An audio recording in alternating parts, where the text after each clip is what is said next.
కుండలు నమ్ముకుని బతికిండు మా తాత, కుండలు నమ్ముకుని బతికిండు మా నాయన. నేడు నమ్ముకుందామన్నా అమ్ముకుందామన్నా కుండలే కరువైనాయి కదా.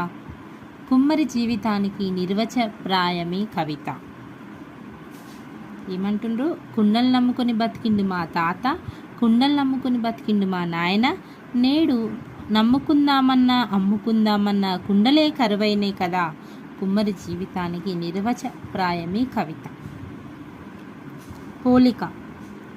ఏదైనా ఒక పోలికతో వ్యంగ్యాన్ని సాధించడం మినీ కవితలో కనబడుతుంది. ఏదైనా ఒక పోలికతో వ్యంగ్యాన్ని సాధించడం అనేది మనకు మినీ కవితలో కనబడుతుందా? అది చూద్దాం. నీ చేతుల్లో పడకముందే స్వేచ్ఛగా మల్లెతీగల ఎదిగాను, నీ చేతుల్లో పడ్డాక బొంసాయి ముక్కనైపోయాను. ఏమంటుండ్రు? నీ చేతుల్లో పడకముందే స్వేచ్ఛగా మల్లెతీగల ఎదిగాను, నీ చేతుల్లో పడ్డాక బొంసాయి ముక్కనైపోయాను అంటున్నాడు. చెల్లా రామఫణి.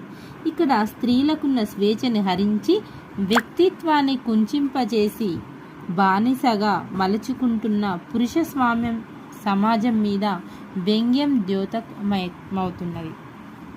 అలాగే నల్లా నరసింహమూర్తి. మర్రి చెట్టును బ్లేడుతో నరుకుతున్నారు అంటూ నిరుద్యోగ సమస్యకు మర్రి చెట్టును బ్లేడుతో నరకడంగా అభివర్ణిస్తున్నాడు. సమస్యను పరిష్కరించడానికి రంపం కావాలి కానీ బ్లేడు సరిపోదన్న వ్యంగ్యం ఉంది.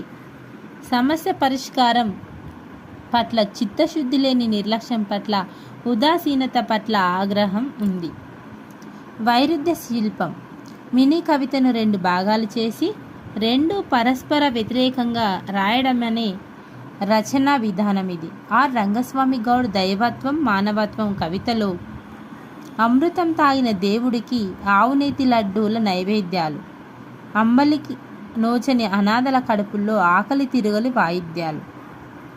అమృతం తాగిన దేవుడికి ఆవునేతి లడ్డూల నైవేద్యాలు, అంబలికి నోచిన అనాథల కడుపుల్లో ఆకలి తిరుగలి వాయిద్యాలు. సమాజంలో కనబడుతున్న ఇలాంటి అనేక వైరుధ్యాలను అలతి పదాలతో అభివ్యక్తీకరింపజేస్తున్నారు కవులు. ఇదొక లఘు కవితా రూపమైనప్పటికీ సమాజమంతా విస్తృతిని, జీవితమంతా వైరుధ్యాన్ని, విశ్వమంతా వైవిధ్యాన్ని సంతరించుకుని పురోగమిస్తున్నది. విమర్శకులు అభిప్రాయాలలో ఎన్ని వ్యత్యాసాలు ఉన్నప్పటికీ ఒక కొత్త తరం కవులను, కవయిత్రులను ఈ కవితా రూపం సృష్టించుకున్నది, సుసంపన్నం అవుతున్నది.